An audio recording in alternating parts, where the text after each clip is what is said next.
Hello and welcome back to the WARC Podcast. I'm Anna Hamill, Senior Editor at WARC. Today I'm back with a new episode of our Effective CMO series, where we interview marketing leaders at some of the world's most interesting brands. Recently, we've interviewed CMOs at Kraft Heinz, Canva, Suncorp, and many more, so be sure to search for the Effective CMO in your WARC podcast feed to check those out. Joining me today is Brent Smart, Chief Marketing Officer at Australian telco giant Telstra. Brent joined Telstra in 2022 after building his career in creative agencies, including leadership roles at Saatchi & Saatchi New York, where he was CEO, and at Colenso BBDO in New Zealand. He is also a Grand Effie winner and co-host of the excellent Black T-Shirts podcast. But before we get into the conversation, here's a quick message from today's sponsor. Lions Learning doesn't just teach, it transforms. Join one of our cohort-led digital courses for creatives, marketers, and strategists who want to accelerate career growth. Creatives, the Lions Creative MBA is your toolkit for crafting award-winning work that turns heads and opens doors to leadership. Marketers, tired of guessing what works? The Lions Growth MBA gives you the edge to spot, build, and measure creativity that drives results. September cohorts are filling fast. Ready to go? Visit learning.lions.co today. Brent, welcome to the WARC Podcast. Thanks for being here. Hi, Anna. Thanks for having me on. So I ask this question to everyone who comes on the WARC Podcast, and I want to get your perspective. So as a marketing leader, what is your philosophy on marketing effectiveness? What does that mean to you in the context of your brand and what you're working on at Telstra? Well, I think marketing effectiveness is pretty simple. It means, is your marketing delivering a commercial impact? Because that's what we're here to do. But the way I think about it, or my philosophy, as you sort of said, is pretty simple, and that is more creative is more effective, and that's been proven by a lot of the work you do at WARC and a lot of the sort of effectiveness literature we've seen.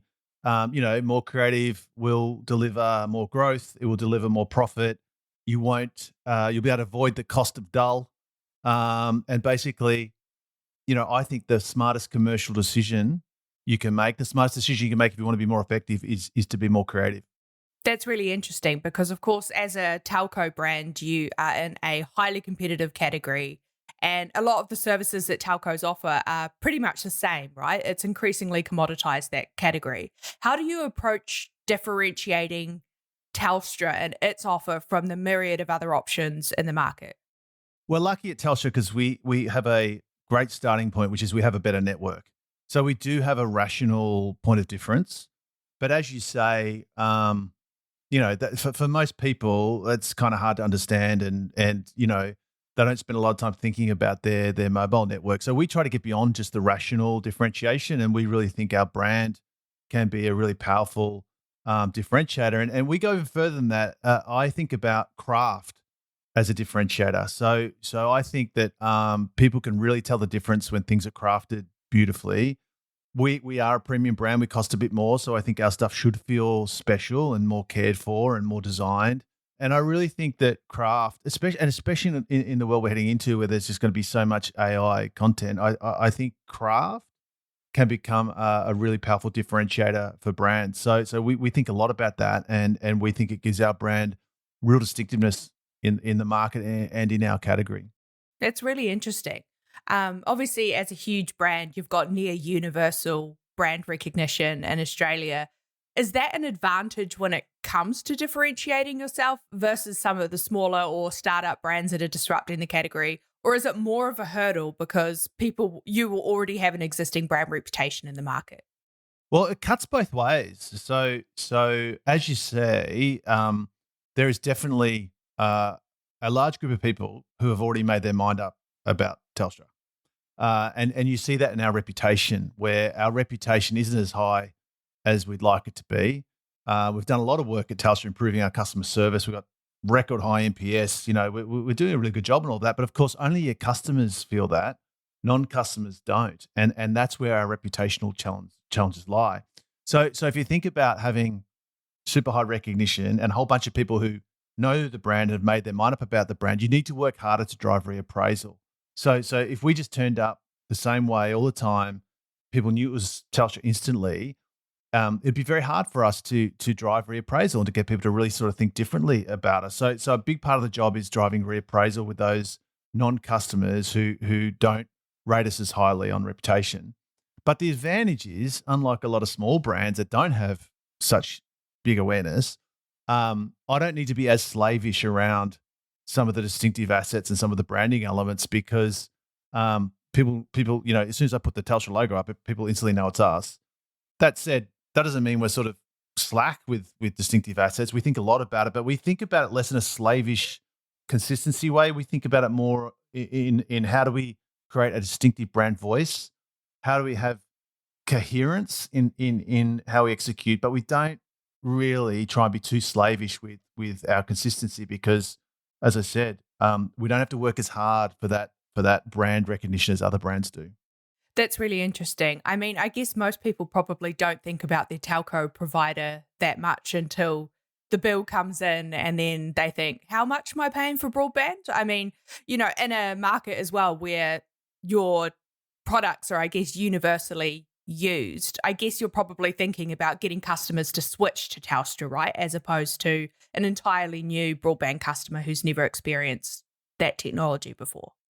Yeah, I mean, you're right. I mean, mobile phones and broadband are hugely penetrated. We obviously have new customers coming to market all the time, and really connecting with those younger customers is super important, especially for a legacy brand like ours that's been around for so long. And it's interesting. We're having some real success at the moment connecting with younger cohorts. So we did a brand ad called Wherever We Go, and it's an animated spot, and our character in the spot has a very distinctive way of walking. All these teenagers started impersonating the walk on TikTok, and it's become a thing down here. It's like a cultural thing. It's a big TikTok thing. We've had over 6,000 individual videos posted to TikTok of people imitating, the Telstra walk. Over 22 million views on TikTok. I think one of my proudest moments was my son came home from school the other day and he said, when one of the kids in his soccer team scored a goal, they did the Telstra walk as a celebration. Wow. Which is copying what's happened. We've had a NRL, AFL, which are our two professional sporting codes. We've had professional players do it as a goal celebration. So this sort of Telstra walk has become this thing in culture. It's really taken off, and it's really engaged a whole new cohort of customers who wouldn't normally engage with a brand like that. Because as you say, we don't normally engage with our telco like that, especially in places like TikTok. So that's been really sort of pleasing to see the brand have that sort of cultural connection. And it's something that we certainly try and do a lot of. I think when you work in a low involvement category, marketing and creativity can make a massive difference in terms of the level of involvement and the level of engagement that people can have. I always say there's no such thing as low involvement products, there's only low involvement marketing. And I think it's our job to make categories like telcos, like insurance companies, like tires, more interesting, and creativity can play such a huge role in that. One of the great things about Telstra's advertising, as you mentioned, is that it's really got its finger on the pulse of culture and has such a great sense of humour, which is something that you don't often see in a category which is more kind of product-led, I would suppose, in its marketing a lot of the time. Tell me a little bit about why that's such an important creative strategy for your brand and generating that cut through. Well, the Telstra brand was a bit corporate and a bit serious. It took itself quite seriously. And sort of that wasn't really helping with some of those reputational challenges that I mentioned earlier. And so, again, another one of my favorite sound bites is if you want to change how people feel about a brand, change how the brand feels. And so we really wanted to make the brand feel very different to that. We wanted it to be warmer, and we wanted it to be more playful, and we wanted it to be less serious, less boring, less corporate. And so that's why we've used humor as a big part of our brand voice. And it's been really interesting when you're talking about topics like cybersecurity, for instance, which is our most recent campaign, the one that features Steve Buscemi. We just found a really entertaining way to do a product demonstration that shows how our network blocks scams. Now, you could have done that in a very serious way because it's a very serious topic. You could have done it in a scaremongery kind of way because cyber scams are pretty scary. But we thought, what if we could do it in an entertaining way, and in a way where people really want to engage with that topic, differently. And so, yeah, we're always trying to find a way to say it that, is a bit more entertaining, is a bit less serious. And I think too much marketing, I think, is worried about what we say and trying to find, you know, the differentiated message or the single-minded proposition. I kind of think how we say things is actually more important and makes a bigger impact in the market. So we think a lot about that. That the how is critical. And we're always trying to find a different way to say things.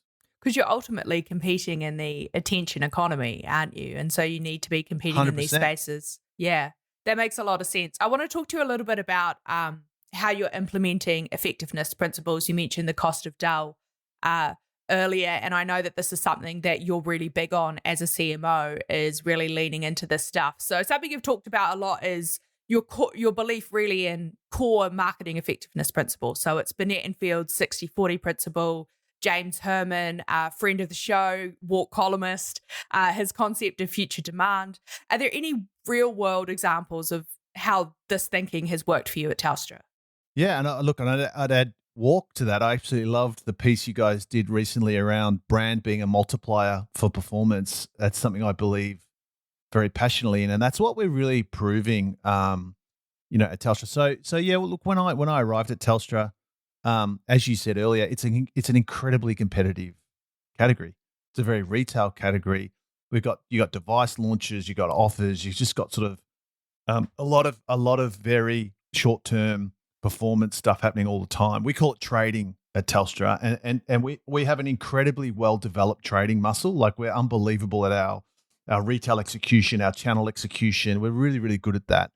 But that trading muscle was a bit bigger than the brand muscle. Like we needed to sort of build the brand muscle back up. So we were spending about 80% of our budget on all that trading and performance work, and only about 20% on brand building. So we've changed that. We're closer to 50-50 now. And what's interesting is, as we've increased the brand spend, we've actually seen our ROIs go up. Now, importantly, we measure ROI in a very specific way, and that is, we look at marketing's ability to drive new connection revenue. So we're very focused on driving incremental growth and acquisition through marketing. Of course, our marketing has an impact on the base, and there's all sorts of effects that it has. But I think the most important one that I want to be held to as the CMO is are we driving growth? So we look at our ROIs all through that lens of new connection revenue. And since we've spent more on brand, less on trading, our new connection ROIs have nearly doubled. We're actually seeing the brand work help drive the trading work. But of course, it doesn't happen in the quarter you're in. The impact for brand happens in next quarter, the quarter after that, a year's time. It's the classic long in Burnett and Field's long and short. And so you really got to build a model that not only captures brand's impact right now this quarter, but also captures that longer term benefit that brand's growing. So we've built a sophisticated market mix model that lets us capture that. And so we're able to show that the brand investment is a trading multiplier at Telstra, and that's been really, really powerful. And it's really helped people understand that brand drives future demand, and that future demand will turn up for our channels to convert in future quarters. And that's the best thing we can do commercially as marketers, is to drive that future demand for our channels to convert. That's really interesting. I mean, 80-20 is a pretty unbalanced situation in terms of trading versus brand. What were some of those really specific changes you made as you thought to rebalance that? I mean, if not to a brand building first approach, at least a more balanced approach. Were you pulling back from some channels, investing more in other channels? What did that look like over the course of the last 3 years? Yeah, of course. I mean, a brand building plan looks very different to a performance-driven plan. A great example, I think, is out of home. I'm a huge fan of out of home. I think it's the best brand building channel, especially in a world where every other media format is so easy to block and skip and avoid. Out of home just sits there, super hard to miss when you're out and about. It's really interesting for me. I've got teenage kids. They always notice out of home because they're out and about a lot, and they see it, and they see it much more than they see certainly television ads and even digital video. Like they really notice out of home. So I love out of home. I think like most brand builders, I'm a big fan of Apple, and they are one of the biggest advertisers in out of home, and they do it beautifully. I think if you're gonna be an effective out of home advertiser, you need to be great at reducing things down and really making it simple. You need those really strong brand codes so that the branding works hard. So yeah, we invested heavily in out of home. We sort of have a permanent out of home buy where we're trying to get hold of the best sites we can and hold them long term. So that was a big sort of shift in our media thinking. So yeah, I mean, look, of course the channels and the spend behind the channels is going to change, but the important thing for us was to sort of drive that change. We did a bunch of tests. So we just tried things in different markets to understand the incrementality of different channels, because I think when you've got every channel on, it's really hard to work out which one is really making a difference in terms of driving a result. So we try to turn some off, isolate them, test them in different markets, and really get a sense for how the different channels are contributing, and that then drives the channel choices we make, moving forward in the media plan. That's a huge amount of change over the last 2 to 3 years. How have you gone about changing the marketing culture at Telstra within that period of time? Because this is, 80% of retail is a very firm, like, this is how we do things at Telstra kind of move. And you've kind of come in and really shaken up a lot of that thinking. How have you gone about making the case to other executives about, hey, this stuff works? Well, again, the testing's a big part of it. So we tried things in smaller markets. We made sure that we, when we do up the brand spend, we don't see a dramatic fall off in retail demand, for instance. So we do a lot of testing and trying things and proving the case as much as we can. But in the end, I think the way you get people coming on the journey with you is you got to get them excited about your vision. So have a clear vision for the brand and really get people excited about that vision.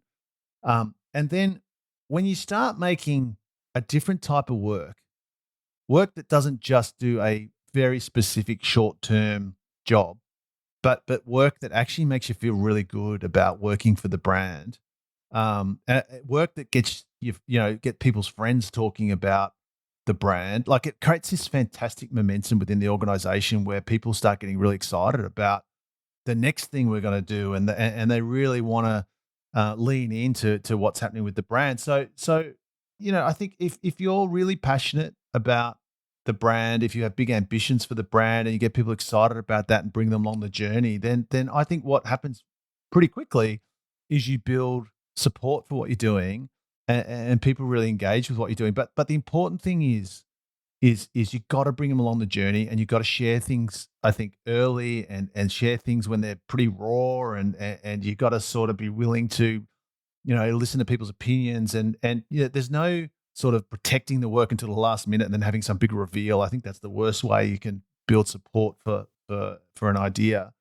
And I think what's really important to me too is, it's really important to me how our frontline staff who are selling to our customers day in, day out and delivering the brand experience, it's really important to me how they feel about the work. So I was actually at our sales conference just a few weeks ago, and I love nothing more than standing up in front of them, presenting the work that's coming, when it's really sort of early and raw and we haven't even shot it yet, and getting them really excited about what we're doing. And I think when they are excited and feeling proud to work for the brand, that is the easiest way you can improve your customer experience. I mean, you can spend millions and millions of dollars on some sort of, massive digital MarTech, initiative, or just get the people who are serving your customers, just get them feeling better about the brand and proud to represent the brand, walking a bit taller. It makes a massive, massive difference to the experience they deliver. So I'm very passionate about making sure we deliver work that they're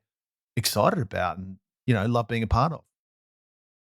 What happens when the best minds in marketing come together? You get Content Marketing World coming up September 15th to 17th in San Diego. It's where thousands of marketers swap stories, share strategies, and spark new ideas. Get your pass at contentmarketingworld.com and save $200 with code WARC200. You mentioned measurement there, and this is obviously a huge part of what you're doing in terms of being able to make the case for these continuing investments and also the case for change. How are you measuring effectiveness across I mean, you mentioned you have such a diverse portfolio of channels, right? Online, offline. You've got the physical retail stores, you've got call centers, you've got digital platforms, a loyalty program. What are the through lines there in terms of performance? Like, how do you know what's good versus what's not working when you have so many different touch points? Yeah, and it's easy to drown in all that data. I think it's really important to simplify it down to some hero metrics that really, really matter. And yeah, we've got a really good market mix model, which lets us show, what return the marketing is driving. And as I said earlier, and we base it on new connection revenue. So it's very focused on driving growth. So that's our sort of most important measurement tool. We obviously look at all the brand metrics and they're super important. The one I like the most is brand strength. We look at brand strength with Brand Finance, who are a very reputable company who do brand valuations and do it in a very robust way. So I like brand strength because I think it's a sort of aggregated brand equity measure. It lets you compare yourself to your competitors and to other top brands in the market. And so over the last 12 months, our brand strength's gone up 2.9 points at Telstra. The rest of the brands in our category have gone down on average 1.5. So we're way outperforming the telco category in this market. And amazingly, with that sort of brand strength growth, we're now the fourth strongest telco brand in the world, which is extraordinary for a little telco from Australia. So the brand metrics really matter. And of course the weekly demand numbers are super important because our job in marketing is to drive the demand into the channel. Our job isn't to convert. That's the job of our different channel teams. But we're very focused on driving demand both this quarter, but making sure we're also driving that future demand through brand building that's going to help in future quarters and making sure we've got that balanced view of demand, both current demand and future demand. So they're kind of the main metrics we look at. We could look at others, and we do have plenty of other data, but I think it's really important to focus in on two or three hero metrics that really matter to the business. Be very transparent about how you're performing on those metrics, just have a clear narrative about how those things are performing. When it comes to measuring effectiveness, what are the biggest hurdles you're facing? Is it as you mentioned, like, is there just too much data and not enough insight? How's that going for you? Tell me about that. Yeah, look, there's lots of noise, and I think you can get caught up in lots of downstream marketing metrics that only marketers care about. And I think, I wouldn't be walking in talking to our CFO about my social media engagement metrics. I just don't think that makes you look very commercial. I think you got to focus on those bigger metrics that matter, and that should be what your effectiveness story is all about. I do think it's really important to build some sort of model that lets you, consistently measure over time and be able to run scenarios, be able to understand, budget impacts, competitive impacts, understand what's going on with demand in the marketplace. Because, I think it's very easy to think that marketing is always the solution. And many times marketing's not the solution. It's something else that's causing the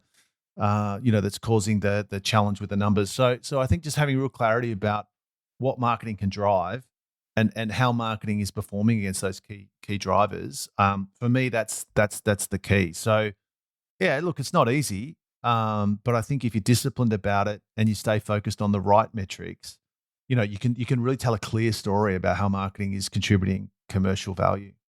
Love that. What other effectiveness principles do you think are essential to understand for anyone who wants to be a more effective CMO? I keep things pretty simple. I reckon there's three marketing effectiveness principles that I live by, and I think the rest are, somewhat important. Bonus. But yeah, bonus. Number one, more creative is more effective. That's the most important effectiveness principle in my mind, and the one that I absolutely think is a first principle and most important principle. Number two, build mental availability. I mean, it's been proven that is the absolute key if you want to grow. So you got to really be thinking about mental availability and how you're driving it. And the third principle is 60-40, Burnett Field, long and short. They're the three principles I sort of live and die by and build all our marketing plans based on. And sure, there are other things and there's lots of other, advice, I'd call it, that you can look at. But I think I try and keep it simple, and really focus on the fundamentals that matter. The one I think, though, I will just mention that I think has become a little bit misunderstood is distinctive assets. Go So on. what I see a lot of is I see marketing where I would call it repetitive assets or consistent assets, but people are forgetting that really important word at the top, which is distinctive assets. So just because you use it all the time in an incredibly consistent way doesn't make it distinctive. And so we're much more focused on how do we create a very distinctive brand voice? How do we create a very distinctive brand identity that doesn't look like anyone else? That could only be us. And that's how we think about distinctive assets versus slavishly doing the same thing all the time, which is not how we think about it. So I just think some marketers are a little bit literal in how they think about distinctive assets and consistency.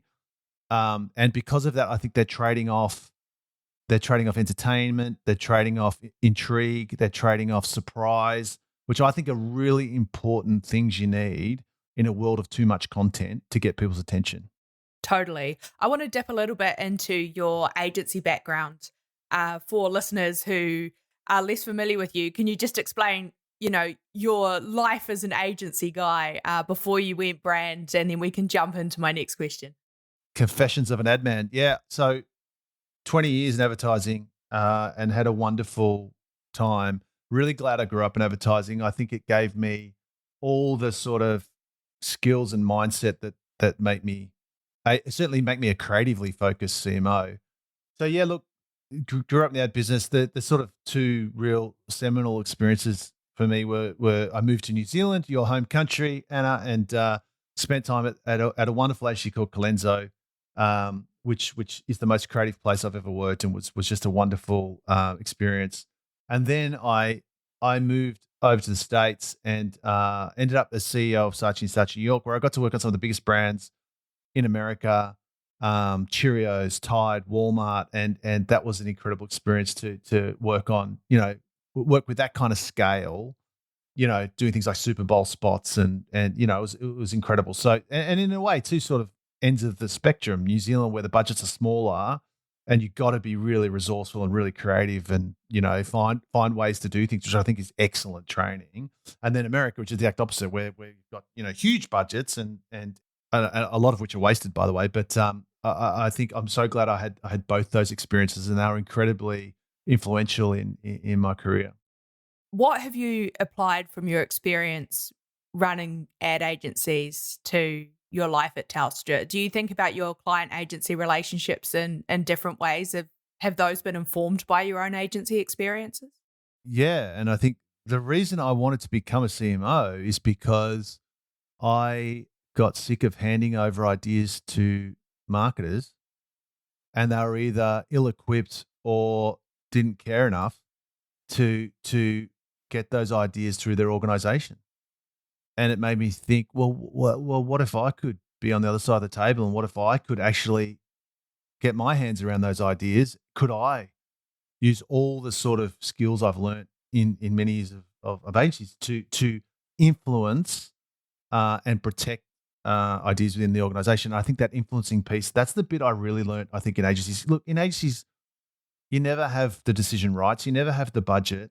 All you can do is influence the client to buy the work and go on the journey of making great work with you. So you tend to get really good at influencing and stakeholder management and really sort of understanding what people really mean when they give you feedback and being able to navigate all that to get work through because that's not easy. And I do think that's the thing I really learned inside agencies. What does your agency roster look like within Telstra? I know you guys are doing a bit in-house as well. How does that work within your brand? Yeah, so we've got a fantastic agency model. So I was lucky enough to be able to sit down with a blank sheet of paper when I came to Telstra and really think about, okay, what's the ideal agency structure that I'd love as a CMO who's all about doing great work. And what I didn't want to do is make the trade-off between I'm a big client, so I need a big agency, and we are big for Australian standards. We're big, and there's lots of briefs, and it's super fast and huge scale, and so it's tempting to want big resources to deal with all of that. But I really wanted a small independent creative agency that was way more creative than the big network agencies. And I didn't want to have to sort of make that trade-off. So the model we built, we call it +61, which is named after our dialing code down here in Australia. And what +61 is, the first thing is, it's not a bespoke Telstra agency, because I don't think that's how you get the best creative talent on your business, because people don't want to work all day long, in a telco agency. And so we've got an independent agency, I think the best independent agency in this part of the world, called Bear Meets Eagle on Fire. And they are our lead creative agency. And their founder, Michael Walker, is our chief creative officer across all our work. And then what we do is we support Bear Meets Eagle on Fire with a delivery system and the strategic thinking that we need, that comes from the TWA network. And then we also add in our media agency OMD, because TWA and OMD are both Omnicom. They're able to integrate really well. And so our media agency is also very integrated with our creative agency. And so those three agencies come together in an equal partnership, and they work together in a seamless, integrated way. And we have one account team, which is our sort of door into those three agencies. And so it's a unique partnership, but it gives us the best of both worlds. We get the creativity of the independent sort of, creative hotshot, but we also get the delivery and the strategy from a big network agency, and they work together in a really positive, great way. Why did you specifically go to an indie agency as opposed to a holding company for the creative side of things? You had the blank sheet of paper, and at the top you wrote kind of indie creative agency. What pushed you to make that decision, especially because yourself, you've worked in agencies both big and small? Yeah. Well, I just think the best work I saw coming out of independent agencies here in Australia and all around the world, but definitely here in Australia, and the very best work coming from Bear Meets Eagle on Fire. So for me, it was a very simple choice of who's doing the best work. And I mentioned earlier my passion for craft. I definitely think that Micah and Bear craft things to a level that no other agency in this part of the world does. And I was very, very attracted to that because I really felt that craft could become a real differentiator for us as a big brand, as a premium brand. I think it's something that we can do that other brands can't in this part of the world. And that's certainly played out in terms of how our work looks and feels versus other brands down here. Bit of a broader question for you. My last question for you is, looking ahead to the next 3 to 5 years, what emerging consumer trends or technologies do you believe are most significantly going to impact your marketing strategy at Telstra? There's a lot of change out in the world right now. I want to know what you're prioritizing. Well, AI, right? I mean, that's going to be everyone's answer, and it's changing everything. And we're investing a lot at Telstra, and it's fundamentally changing all sorts of things within our business. But where I get excited is when I think about not how AI can make things faster and cheaper and more efficient, but how when we combine AI with human creativity, how that can lead to some really interesting experiences for customers. So a little example that we've rolled out, we every Christmas we do free calls to Santa on our payphones all around Australia.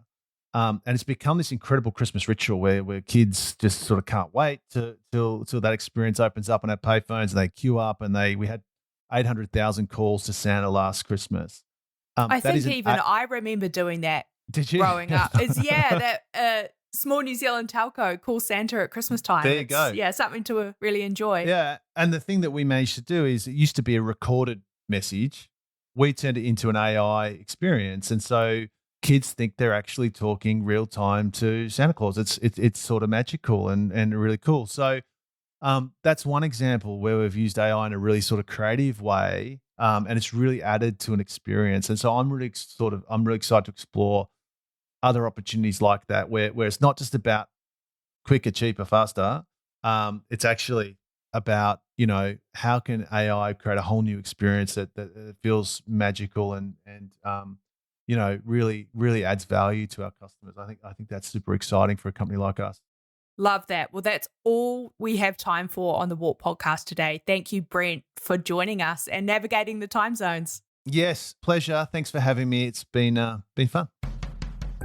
A big thanks to Brent Smart for sharing his perspectives.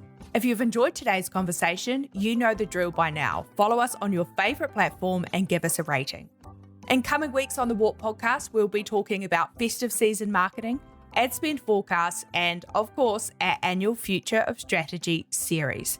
Stay tuned and have a great week.